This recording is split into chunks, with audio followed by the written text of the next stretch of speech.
ومن أحسن قولا ممن دعا إلى الله وعمل صالحا وقال إنني من المسلمين. السلام عليكم ورحمة الله وبركاته.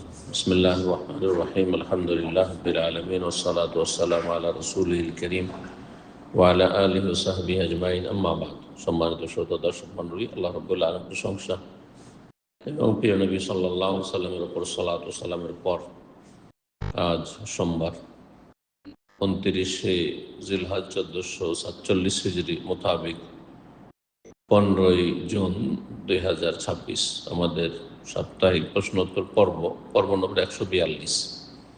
10টি প্রশ্ন আমাদের সামনে আছে, ইনশাআল্লাহ তাআলা সংক্ষেপে এগুলোর উত্তর দেব। রব্বুল আলামিন যেন তৌফিক দান করেন। প্রথম প্রশ্ন করেছেন, বলছেন আসসালামু আলাইকুম শাইখ। ওয়ালাইকুম সালাম। আমার আত্মীয়, ওনার একটি উপার্জনের পথ, সেটি ব্যাংক থেকে লোনের মাধ্যমে ব্যবসা করা। তার ইনকাম হালাল হবে কি? তার বাড়িতে খাওয়া যাবে বা তার উপহার গ্রহণ করা যাবে কি? তার যদি ইনকাম সোর্স শুধু এই ব্যবসা থাকে, যে ব্যবসার পুরো সম্পদ হচ্ছে ব্যাংক থেকে লোন নেওয়া, পুরোটাই যদি এমনটা হয়, আর সেটা থেকে তার উপার্জন আর কোনো উপার্জনের মাধ্যম নেই, তাহলে তার রুজি পুরোটাই হারাম। তার রুজি পুরোটাই হারাম। এই ইনকাম হালাল নয়, হারাম। জি, আল্লাহকে ভয় করুন। মুসলিম যদি এই অবস্থায় হারাম খেয়ে মারা যান, আইয়ুলাহমিন নাবাতা মিনাস সুহত, নবী সাল্লাল্লাহু আলাইহি ওয়াসাল্লাম বলেছেন, যে কোনো রক্ত মাংস যদি তৈরি হয় হারাম খেয়ে, যে কোনোভাবে হারাম হোক না কেন, ব্যবসা হারাম, বেঈমানি, আত্মসাৎ আর ইত্যাদি ইত্যাদি, যে কোনো হারাম সোর্স হোক না কেন, যদি উপার্জনের পথগুলি হারাম হয় তাহলে রুজি হারাম। ফান্নার আওলা বিহি, যে লোক হারাম খাবে তার হকদার জাহান্নাম বেশি জান্নাতের চাইতে। জান্নাত হক রাখে না যে তাকে জান্নাতে নিয়ে যাবে। নাসাল্লাহ সালামত ওয়াল আফিয়া। আল্লাহ হেফাজত। আল্লাহ বারিক লানা ফিমা রাযাকতানা, আল্লাহুম্মা কফিনা বিহালালিকা আন হারামিকা ওয়া আগনিনা বিফাযলিকা আম্মান সিওয়াক। তার বাড়িতে খাওয়া যাবে কি? যখন বলছেন যে তার পুরোটাই ইনকাম সোর্স হারাম, তাহলে তার বাড়িতে খাওয়া জায়েজ না। যেখানে জানা আছে যে তার পুরোটাই হারাম, অজানা ব্যক্তি তদন্ত করার কোনো প্রয়োজন নেই। জানা নেই, একজন দাওয়াত দিয়েছে, সে হারাম খায় না হালাল খায়, তদন্ত করা শরীয়তে এমন কোনো দলিল নেই। কিন্তু যেখানে আপনি নিশ্চিত জানছেন যে তার পুরোপুরি ইনকাম সোর্সই হারাম, তাহলে তার বাড়িতে খাবেন না, তার দাওয়াত গ্রহণ করবেন না, তার উপহারও নেবেন না। আল্লাহ তাআলা। কিন্তু পার্থক্যটা মনে রাখবেন, যদি কারো সম্পর্কে জানা না থাকে, একজন লোক দাওয়াত দিচ্ছে, আপনার জন্য এটা শরীয়ত বলছেন যে আপনি আগে জানুন যে আপনার ইনকাম সোর্স কি, আপনি যা খাওয়াবেন হালাল খাওয়াবেন না হারাম খাওয়াবেন। একটা মুসলিম গ্রুপ আছে, পাকিস্তান থেকে জন্ম নিয়েছে, আর কিছু অংশ ভারতে পাওয়া যায়, এদের অল্প স্বল্প আছে, আর বাংলাদেশে আজকাল ছড়াছড়ি হয়েছে। মুসলিম গ্রুপ, তারা বলছে আমরা সব মুসলিম, মুসলিম নাম রাখবো না, কোনো নাম রাখবো না। এদের বাড়াবাড়ি রয়েছে, সীমালঙ্ঘন রয়েছে। এদের বাড়াবাড়ি একটি হচ্ছে যে কারো বাড়িতে দাওয়াত খেলে জিজ্ঞাসাবাদ শুরু করবে, যেটা খাওয়াবেন আপনার ইনকাম সোর্স হালাল না হারাম। যদি হালাল হয় তো আপনি কি ইনকাম করেন, কি কাজ করেন। তারপরে আপনি যে এই গোস্ত খাওয়াচ্ছেন, এটা জবাই করেছে কি, মোরগ জবাই করেছে কি, হ্যাঁ নামাজি না বেনামাজি। তারপরে কসাইখানা থেকে গরু গোস্ত নিয়েছেন, খাসির গোস্ত নিয়েছেন, তো কসাই নামাজ পড়ে না। এসব সীমা লঙ্ঘন, এরা চরমপন্থী, গুমরাহ, খারিজিদের লক্ষণ এটি। আল্লাহ হেদায়েত করুন। কিন্তু যেমনটা বললাম, আবার বলছি, যদি কারো সম্পর্কে নিশ্চিত থাকেন যে তার পুরোটাই রোজগার হারাম, তাহলে তার ইনকাম হারাম, তার রুজি হারাম, সুতরাং তার দাওয়াত নেওয়া হারাম জেনে শুনে, তার উপহার গ্রহণ করা হারাম।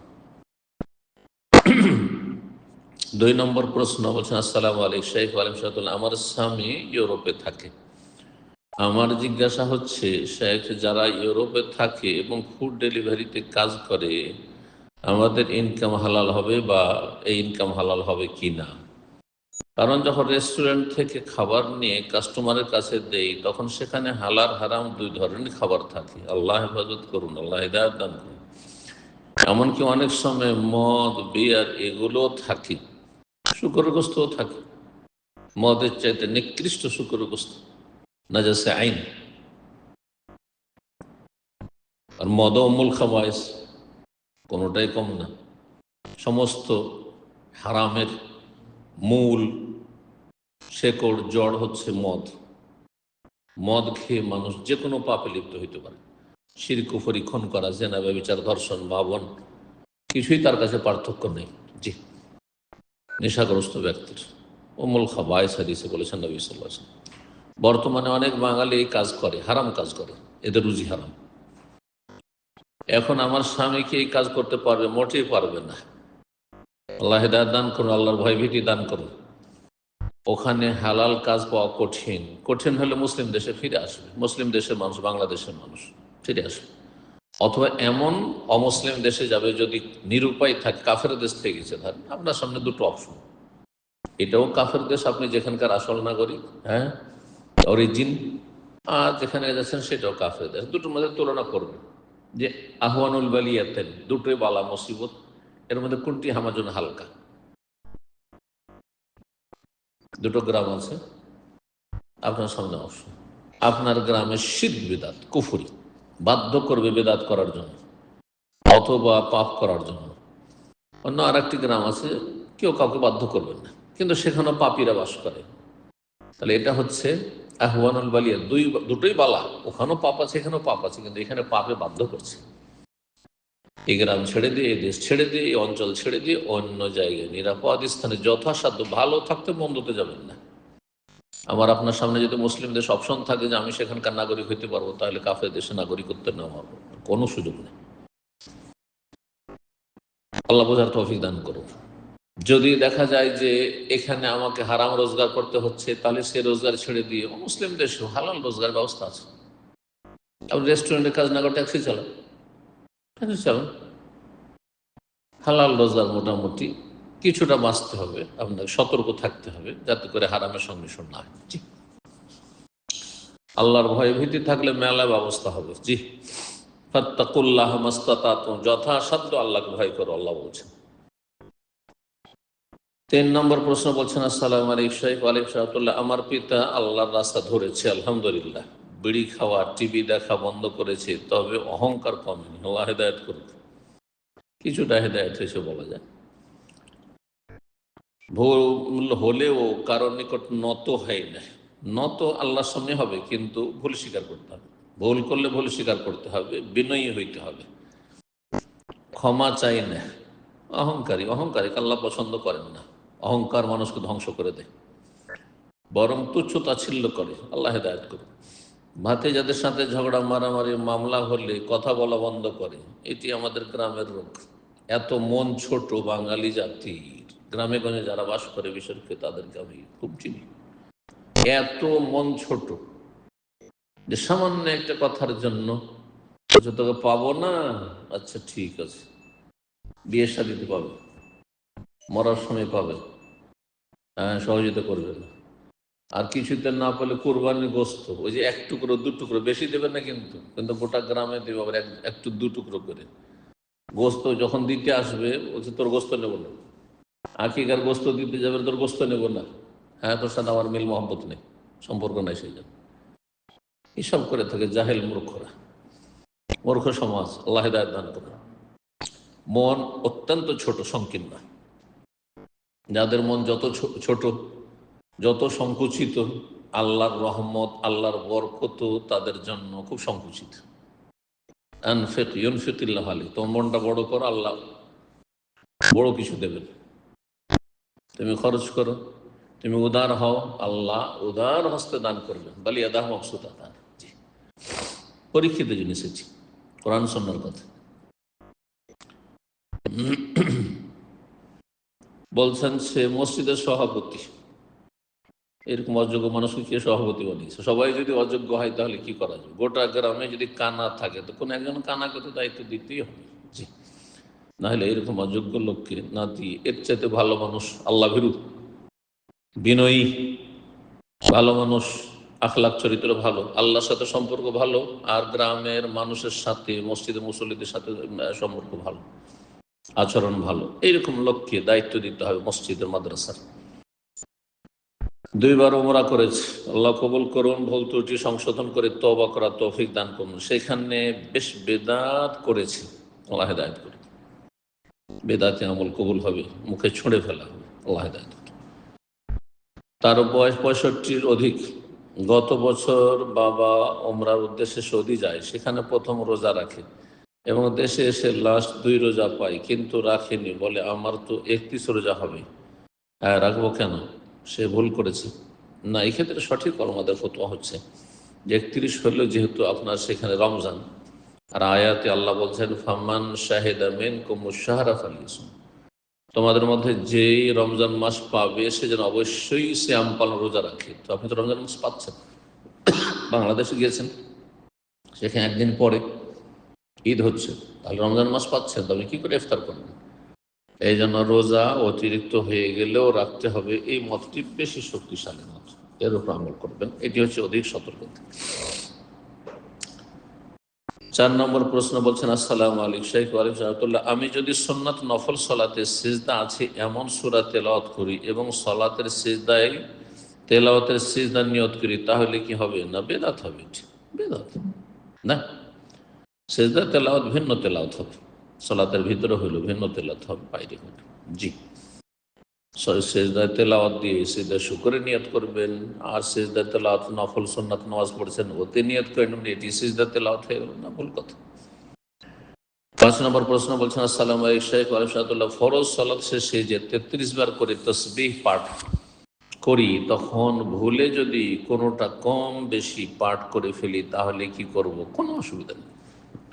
এটা এমন মন্ত্র না হিন্দুদের, না যে 101ই হইতে হবে, এতবারই হইতে হবে, একটু কম হলেও কাজ করবে না, এই মন্ত্র কাজ করে ফেল, আর একটু বেশি হলেও মন্ত্র ফেল, এমন কিছু নাই শরীয়তে।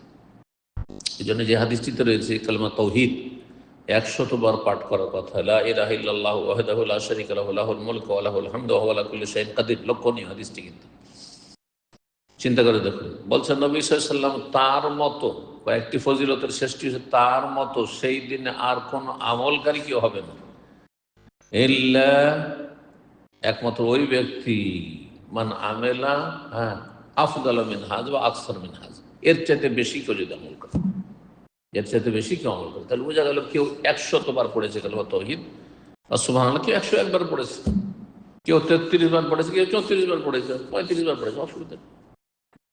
অনিচ্ছাকৃত ভুল হয়ে গেছে, একটু কমে গেল নাকি, ভুলে গেলে আল্লাহ মাফও করে দেবেন, সব পুরোই লিখে দিবেন, ইচ্ছা করে করে ছেড়ে দেবেন। তাড়াহুড়া আছে, আপনি 33 বার পড়লেন না, আপনি 10 বার করে পড়লেন, হাদিস রয়েছে 10 বার করে 30 বার, বা 11 বার করে 33 বার, এমনিও পড়লেন আপনি 15 বার 20 বার পড়লেন, লিখে চলে গেলেন, কিছুটা পড়লেন, কাজ আছে, হঠাৎ এমার্জেন্সি টেলিফোন এসে সুবহানাল্লাহ পড়া হয়েছে, আলহামদুলিল্লাহ হলেন, আল্লাহ আকবার হলো না, কোনো অসুবিধা নেই, পরের কাজাও নেই। কিন্তু যতটা আমল করবেন ততটা নেকি পাবেন। জি, আর যদি ভুলে যান, রব্বানা লা তুআখিযনা ইন নাসিনা ওয়া আখতানা, ভুলে গেলে আল্লাহ পুরোটাই নেকি দেবেন, কারণ আল্লাহ ধরবেন না যদি ভুল করেন অথবা ভুলে যান। জি। 6 নম্বর প্রশ্ন বলছেন, আসসালামু আলাইকুম শেখ ওয়া রাহমাতুল্লাহ, সূরা তেলাওয়াতের সময় যদি কোনো আয়াত ভুলে যায় তখন মনে করার জন্য ওই আয়াত বা তার আগের আয়াত কি একাধিকবার তেলাওয়াত করা যাবে? যাবে, কোনো অসুবিধা নেই। নবী সাল্লাল্লাহু আলাইহি ওয়াসাল্লাম রাতের সালাতে একটি আয়াত বারবার করে বহুবার তেলাওয়াত করতে থেকেছেন, এটিও জায়েজ সুন্নাত। যে আয়াতটি পাঠ করলে আপনার অন্তর বেশি গলিত হবে, আপনার অন্তর নরম হবে, আপনি আল্লাহ অভিমুখী হবেন এবং আপনার ঈমান তাজা হবে, এই আয়াতকে বারবার রিপিট করতে পারেন।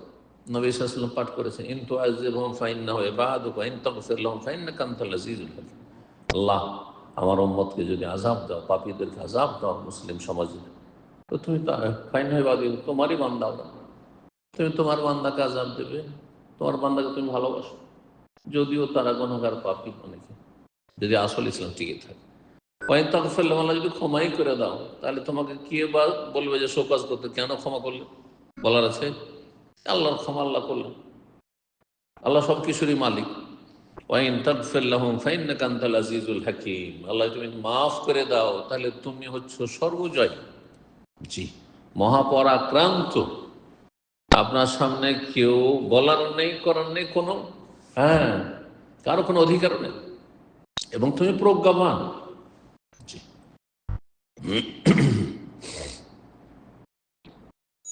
সেই জন্য একটি আয়াত ভুলে গেলে মনে করার জন্য, স্মরণ করার জন্য বারবার রিপিট করে, এটা আরবরা করে থাকে, আরব ইমামরা অনেকে করে থাকে, বললে যায় তাহলে একটা আয়াত বারবার করে পড়েছে, কোনো অসুবিধা। কিন্তু না পারলে ভুলভাল পড়ার চেষ্টা করবে না, থেমে যাবে, সুন্নাত পড়া, এক আয়াত দুই আয়াত যা হয়েছে হয়েছে, যথেষ্ট। সূরা ফাতিহা পড়লে ফরজ আদায় হয়ে যায়। 7 নম্বর প্রশ্ন বলছেন, আসসালামু আলাইকুম শেখ আলিফাতুল্লাহ, এক ভাই যদি কোরবানি দেয়, আরেক ভাই দিতে পারেনি, তাকে গোস্ত না দিলে তার কোরবানি কবুল হবে? কোরবানি কবুল হবে, কিন্তু যখন ভাই আজ সে কোরবানি করেনি বা করতে পারেনি, তাকে গোস্ত দেন আপনি, জি। আত্মীয় বেশি হক রাখে, আত্মীয় বেশি হক রাখে, প্রতিবেশী বেশি হক রাখে, কাছের লোক বেশি হক, যার সাথে যত বেশি সম্পর্কের মাধ্যম, সে তত বেশি হক রাখে। একজন মুসলিম, আত্মীয়, প্রতিবেশী, 3 গুণ হক। একজন মুসলিম আত্মীয় কিন্তু প্রতিবেশীর নাই, 2 গুণ হক। একজন মুসলিম আর সে হচ্ছে আপনার প্রতিবেশী, আত্মীয় না, অনাত্মীয়, 2 গুণ হক। এবং একজন অমুসলিম প্রতিবেশী, বা মুসলিম কিন্তু প্রতিবেশী না, আত্মীয় না, প্রতিবেশী না, আত্মীয় না, তারপরে তার হক রয়েছে, বড় হক রয়েছে। ইসলামের হক প্রতিবেশীর হকের চাইতে বেশি, ইমান ইসলামের হক আত্মীয়তার হকের চাইতে বেশি প্রাধান্য পাবে ইমান ইসলামের হক, জি। কারণ এর মাধ্যমে আল্লাহ আমাদেরকে একত্রিত করেছেন, এক উম্মাহ বলে আখ্যায়িত করেছেন। ফাসবাহতুম বিনিআমাতিহি, আল্লাহর নিয়ামত, কোন নিয়ামতের মাধ্যমে ভাই ভাই হয়েছ? ইমান ইসলামের মাধ্যমে। বলছেন, কেউ যদি আস্ত গরু কুরবানি করে, সে কিভাবে গরিবদের জন্য বন্টন করবে?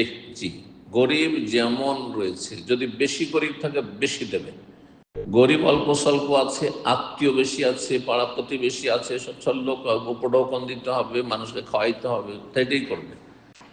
নিজেই অভাবী আর অন্যরা হচ্ছে সচ্ছল, তাহলে বেশি রেখে নেবে, সমস্যা নেই। দিন খুব সহজ, কোরবানির বিষয়টি, কোরবানির গোস্ত ভাগ বন্টনের বিষয়টি অত্যন্ত সহজ। যেমনটা প্রয়োজন তেমনটা করবেন, যেমন অবস্থা তেমন ব্যবস্থা। নিজে যদি সবটাই কোরবানি দাতা রেখে নেই যে আমারই প্রয়োজন, আমার ছেলেমেয়ের প্রয়োজন, হ্যাঁ, অভাবের সংসার, তাও কোরবানি হবে। অন্তরে ইখলাস থাকতে হবে, আল্লাহ সন্তুষ্টির জন্য জবাই করা, জবাই করা আল্লাহর জন্য, বিসমিল্লাহ আল্লাহু আকবার, এটি একটি গুরুত্বপূর্ণ ইবাদত। মনে করছে যে পরকে খাওয়াইলে মনে হয় নাকি আবার এমনি হবে, পরকে খাওয়ালেন কিন্তু লোক দেখানো, লোক দেখানো নিয়ত, কিছু নাকি পাবেন না আপনি, খ্যাতি নিয়ত, হ্যাঁ, এত টাকার কোরবানি, লক্ষ লক্ষ টাকা, 5 লাখ টাকার কোরবানি করেছে, মানুষ জানুক, কিছুই নাকি পাবেন না আপনি।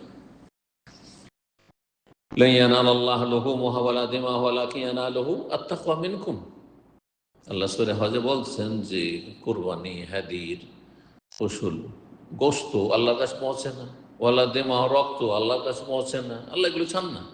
কি চান? ওয়ালাকিন ইয়ানালুহু তাকওয়া, তোমাদের আল্লাহ ভীতি, আল্লাহর ভয় ভীতি, তাকওয়া, কতটা আল্লাহর ভয় নিয়ে কাজ করছো, কতটা নিঃস্বার্থ হয়ে কাজ করছো।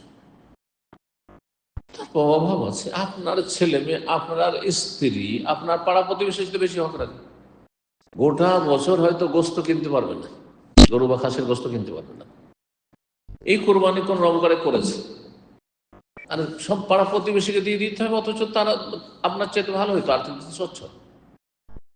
বিষয়টি চিন্তা করুন যে আপনার ছেলে মেয়ে, স্ত্রী, পরিবার সদস্যরা আপনার ভাইয়ের ছেলে মেয়ের চাইতে, বোনের ছেলে মেয়ের চাইতে, গ্রামের ছেলে মেয়ের চাইতে, গ্রামের পাড়া প্রতিবেশীর চাইতে বেশি হক রাখে না? সবচেয়ে বেশি কাছের মানুষ, তাহলে তাদেরকে খাওয়ান। সেটা গুরুত্বপূর্ণ ইবাদত। এই জন্য তো হাদিসে রয়েছে যে এমন কি মুমিন বান্দা যে তার স্ত্রীকে একটা লোকমা খাওয়াই, ওটাও কি সাদাকা, সাদাকা। অথচ স্ত্রীকে খাওয়াচ্ছেন বেশ কিছু স্বার্থে, এর শারীরিক স্বার্থ আছে, মানসিক শান্তি স্বার্থ আছে, তারপরে আমার সংসার এতগুলি কাজ করছে, এতগুলি ছেলে মেয়ে মানুষ করছে, হ্যাঁ হ্যাঁ, তার সাথে আমার ভবিষ্যৎ জড়িত আছে, সে আমার সবচেয়ে হিতাকাঙ্ক্ষী, ইত্যাদি ইত্যাদি, দুনিয়ার মেলা স্বার্থ আছে। তারপর আপনি একটা লোকমা জুটাচ্ছেন, এই যে ভরণ পোষণ দিচ্ছেন, এটিকে নবী সাল্লাল্লাহু আলাইহি ওয়াসাল্লাম কি বলেছেন? সাদাকা। হাত্তা লোকমা ইয়াযাউহা ফি ফি ইমরাতিহি, স্ত্রীর মুখে তুলে দিলেন, মানে বাস্তবে তুলে দেওয়া আবশ্যক না, মানে ব্যবস্থা করলেন আপনি,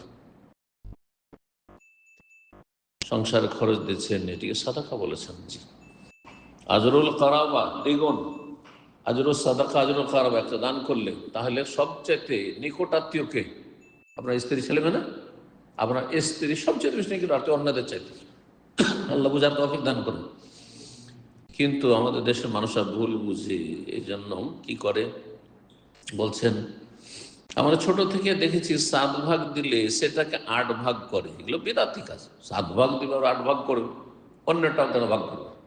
আরে ভাই, আপনার সাথে আমি ভাগে কোরবানি দিচ্ছি, আমারটা ভাগ করার অধিকার কি আছে? আমারটা পুরো গোস্ত দিবেন আপনি, 7 ভাগের 1 ভাগ আমি পাবো, আমি কি দান করবো না করবো সেটা আমার বিষয়, এটা জায়েজ নাই, ভুল কাজ এটি। জানি না কোন অঞ্চল থেকে প্রশ্ন করেছেন, নিশ্চয়ই বাংলাদেশে কোনো অঞ্চল হবে, কিন্তু এটা আমি প্রথম শুনছি, এই প্রথমে প্রশ্নে জানতে পারছি যে 7 ভাগ আর কোরবানিকে 8 ভাগ করবেন, আর তারপরে 8 ভাগ করে 1 ভাগ গরিব মিসকিন দিয়ে দেবেন। হ্যাঁ, 5 ভাগ দিলে সেটাকে 6 ভাগ করে অতিরিক্ত ভাগটি মাঠ থেকে গরিবদের মাঝে বিতরণ করে দেয়, এই অধিকার কে দিল? আমি 7 ভাগের 1 ভাগের মালিক, এটা এটা আমার কোরবানি, আর সবাই মিলে যুক্তি করে আমার থেকে একটা অংশ নিয়ে নেবেন আপনি, না, আমি আমার স্বাধীন মতো কাকে কি দেব না দেবো সেটা আমার বিষয়, ভাগ হইল, এটা শরীয়তের কথা, এটা জায়েজ নয়, হারাম কাজ হয়েছে, নাজায়েজ কাজ হয়েছে, অন্যের হস্তক্ষেপ করা। আপনি আপনারটা দান করবেন, ঠিক আছে, আপনার ছেলে মেয়েকে না খাইয়ে পুরো দান করেন, 3 ভাগের 1 ভাগ করেন, 7 ভাগের 1 ভাগে যা পেলেন ওটা নিয়ে গিয়ে আপনি 3 ভাগের 1 ভাগ করে দান করেন, 1 ভাগ আত্মীয় স্বজন খাওয়ান, যা পারবেন তাই করেন। কিছু ওলামারা যেমন বলেছেন, কিন্তু এটাও কোনো এমন কোনো সুন্নাতে মুআক্কাদা নাই যে 3 ভাগের 1 ভাগ করতে হবে, কেউ কেউ এটা করেছে। জি, ফরজ তো দূরের কথা, ওয়াজিব তো দূরের কথা। বলছেন যে তবে 7 ভাগকে 8 ভাগ করাকে ঠিক আছে না হারাম, নাজায়েজ কাজ এটি, বেদাত। পশুর চামড়ার টাকা মসজিদ, মাদ্রাসা বা ফকিরকে দান করা যাবে কি? মাদ্রাসায় দেবেন, গরিব ছেলে মেয়েরা পড়াশোনা করে, অথবা গরিব শিক্ষকরা পড়ায় তাদের বেতনের জন্য হয়তো, কিন্তু মসজিদে দেবেন না, গরিব মিসকিনকে দেবেন। জি, চামড়া যদি নিজে ব্যবহার করতে পারে তাহলে তার বৈধতা আছে, কিন্তু সেটা শোধন করি, কিন্তু আজকাল আমাদের দেশে এর ব্যবস্থা নেই, যার ফলে ফকির মিসকিনকে দিতে হয়, অথবা দিনই কাজে সেটা ব্যয় করতে হয়, করবেন। জি, চামড়া ফেলে দেবেন না, ফুল ফতোয়া এটি, যে চামড়ার টাকা চামড়া বিক্রি করা যায় যে না, এই ফতোয়া দিয়ে এক শ্রেণীর লোকের এখন ফতোয়া দিচ্ছে, আরবদের মতো ফতোয়া দিচ্ছে, আরবদের পরিবেশ আলাদা না, চামড়া আমাদের দেশ আরবরা শোধন করতে পারে, দেবাগাত দিতে পারে, আর তারও সেটা ব্যবহার করতে পারে। তো চামড়া গোস্তের মতো বিষয় নয় যে গোস্ত যেমন বিক্রি করা যাবে না কোরবানি, তেমনি চামড়া বিক্রি করা যাবে না। চামড়া বিক্রি করে নিজে খেয়ে নেন চামড়া পয়সায়, তাহলে হারাম, যাই না। কিন্তু চামড়া বিক্রি করে আপনি যদি গরিব মিসকিনকে দান করে দেন, মাদ্রাসায় দান করেন, ইয়াতীমখানা দান করেন, তাহলে এটা সওয়াবের কাজ। ধন সম্পদ নষ্ট করা থেকে বাঁচলেন, নবী সাল্লাল্লাহু আলাইহি ওয়াসাল্লাম নিষেধ করেছেন না, রাসূল আন ইদাআতিল মাল, ধন সম্পদ বিনষ্ট করতে নিষেধ করেছেন। 8 নম্বর প্রশ্ন বলছেন, আসসালামু আলাইকুম শেখ, ওয়ালাইকুম রাহমাতুল্লাহ, আমি বউ বাচ্চা নিয়ে শহরে থাকি, আমার আব্বা আম্মা গ্রামে থাকে, আমি 1 দিন 2 দিন পর পর বাড়িতে গিয়ে আব্বা আম্মাকে দেখে আসি এবং ওনাদের যাবতীয় খরচপাতি দিই। আব্বার কোনো ইনকাম নেই, আমি কোরবানি বাড়িতে করি, আমার জন্য একটা ছাগল কি যথেষ্ট, নাকি 2টা ছাগল জবাই করতে হবে? একটি যথেষ্ট, কারণ আপনার আব্বা আম্মা আপনার সাথেই আছে, যদিও আপনি শহরে থাকছেন, কিন্তু আপনার পরিবারের সদস্য, একই পরিবারের সদস্য একাধিক জায়গায় থাকতে পারে, সেটা দুই পরিবার হয়ে যায়। জি, কিছু কিছু সদস্য গ্রামে আছে, কিছু শহরে আছে। একটি ছাগল একজন এবং তার পরিবারের জন্য যতই সদস্য থাক না কেন, সাইবিন ওসাইম বলছেন যদিও তাদের শতাধিক হোক না কেন সংখ্যা যথেষ্ট। জি, তবে অতিরিক্ত দিলে ভালো, নফল। 9 নম্বর প্রশ্ন বলছেন, আসসালামু আলাইকুম শেখ আশাতুল্লাহ, যে নিয়মিত পাপ করে ও পাপকে পাপ মনে করে কিন্তু ছাড়তেও পারে না, তা সে কি কাফের? না, কাফের নয়, সে ফাসিক। যে পাপ করে কিন্তু পাপকে পাপ মনে করে, সে কাফের না। যে পাপ করে আর পাপকে হালাল মনে করে, হ্যাঁ, কোনো কিছু মনে করে না, কোনো ব্যাপার না, করলাম তো কি হলো, এটা কোনো ব্যাপার না, হ্যাঁ, তাহলে সে কাফের হয়ে যাবে। কারণ পাপকে সে মানল না, আল্লাহর বিধানকে সে মানল না, সেই জন্য। আর ঘরে যারা নামাজ পড়ে তাদের নামাজ হবেই না, নাকি নামাজ হবে কিন্তু গুনাহগার হবে? গুনাহগার হবে। জি, জামাতে সালাত পড়া শর্ত না, একমাত্র জাহেরি মজহাবে। জাহেরি মজহাবে জামাতে সালাত পড়া শর্ত, আর শর্ত না থাকলে মাশরুত হবে না, অর্থাৎ যখন শর্ত পুরা করে জামাতে পড়লেন না তার নামাজ হবে না তাদের পক্ষে। বাকি অধিকাংশ আলেমাদের নিকটে জামাতে সালাত পড়া ওয়াজিব, আর কিছু আলেমাদের কাছে সুন্নাতে মুআক্কাদা। তবে ফরজে কেফা অবশ্যই, যারা সুন্নাতে মুআক্কাদা বলেছে ফরজে কেফায়া অবশ্যই, অর্থাৎ প্রতিটি মসজিদে একদল জামাত সহকারে সালাত পড়তে হবে। যদি মসজিদে জামাত না হয় গোটা গ্রাম গুনাহগার। 10 নম্বর সর্বশেষ প্রশ্ন বলছেন, আসসালামু আলাইকুম শেখ ওয়াইফুল্লাহ, যারা টিভিতে বিভিন্ন অভিনয় করে তাদের নিয়ে অনেক সময় জাহান্নাম নিয়ে খারাপ চিন্তা ভাবনা আসে। আরে আপনার চিন্তা করুন, টিভিতে অভিনয় করলে শুধু জাহান্নামী, আর বেনামাজি ওর চেয়ে বড় জাহান্নামী, মুশরিক মাজার পূজার ওর চেয়ে বড় জাহান্নামী, বিদাতীরা যারা অহরহ বিদাত করে বড় জাহান্নামী, ধর্মকর্ম মনে করে। যে অভিনয় করে সে তো সেটাকে পাপই মনে করে, সেটাকে মনে করে না যে এটা মিলাদুন নবীর মতো সওয়াবের কাজ, হ্যাঁ, শবে বরাতের মতো, হ্যাঁ, সওয়াবের কাজ, হ্যাঁ, আর সেটাকে মনে করেন যে কুলখানির মতো সওয়াবের কাজ, ফাতেহা খানির মতো সওয়াবের কাজ। তো কিন্তু ফাসিকেরা, এরা হচ্ছে ফাসিক, পাপিষ্ঠ। যারা গান বাজনা ইত্যাদি আর এসব লেগে আছে তারা ফাসিক। জি,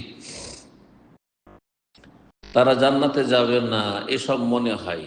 আপনি নিজের চিন্তা করুন, কু আনফুসাকুম ওয়া আহলিকুম নারা, সূরা আন-নাহল বলছেন, নিজেকে রক্ষা করো, নিজের পরিবারকে রক্ষা করো, তারপরে দেশের এসব পাপীদেরকে রক্ষা করার চেষ্টা করো জাহান্নামের আগুন থেকে, তাদেরকে দাওয়াত দেন। আল্লাহ পাক ভালো জানেন কে জান্নাতে যাবে কে জাহান্নামে যাবে, আপনি নিজে চিন্তা করেন। জি, মনের মধ্যে এই ধরনের ওয়াসওয়াসা আসলে কি করব? তওবা করব। আর আলাইকা বিনাফসিক, নিজের থেকে শুরু করবেন, নিজের চরকায় তেল দিবেন, যেমন আল্লাহ বলেছেন। নিজেকে যদি বাঁচিয়ে নেন, আল্লাহ একটি আয়াতে বলছেন, যখন দেখবেন যে কেউ আমার দাওয়াতে সাড়া দিচ্ছে না, কেউ আমার উপদেশ নিচ্ছে না, ভালো কথা শুনছে না, আল্লাহ আমার এই মর্মে একটি আয়াত রয়েছে গুরুত্বপূর্ণ, ইয়া আইয়ুহাল্লাযীনা আমানু, হে ঈমানদার, আলাইকুম আনফুসাকুম, তোমরা নিজেকে রক্ষা করো, লা ইয়াদুররুকুম মান দাল্লা ইযা ইহতাদাইত, তোমরা যদি হেদায়েত পেয়ে যাও, জান্নাতের পথে থাকো, হেদায়েতের পথে থাকো, তো লা ইয়াদুররুকুম, কে গোমরাহ হইল, পথভ্রষ্ট, জাহান্নামে ডানে বামে পড়ে গেল জাহান্নামে, এতে তোমাদের কোনো ক্ষতি নেই। কিন্তু আপনাকে চেষ্টা রাখতে হবে। আমি দাওয়াত দিলাম, কেউ কবুল করছে না, গোটা বিল্ডিং একটাও কেউ নামাজ পড়ে না, আর তাদেরকে আমি ভালোবাসাতে মাঝে মধ্যে দাওয়াত দিই, কিন্তু সারা শোনে না, থামার তাতে কি, কিছুই না, কিছুই হবে না। লা ইয়াদুররুকুম মান দাল্লা ইযা ইহতাদাইতুম, তোমরা নিজেরা যদি হেদায়েতে থাকো, তার কে গোমরাহ হইল, কে জাহান্নামে গেল, তাতে কোনো তোমাদের লোকসান নেই, আল্লাহ বলছে, লা ইয়াদুররুকুম। জি, আল্লাহ বুঝার তৌফিক দান করেন, ভালো আমলের তৌফিক দান করেন, নিজের নিয়ে চিন্তা করার তৌফিক দান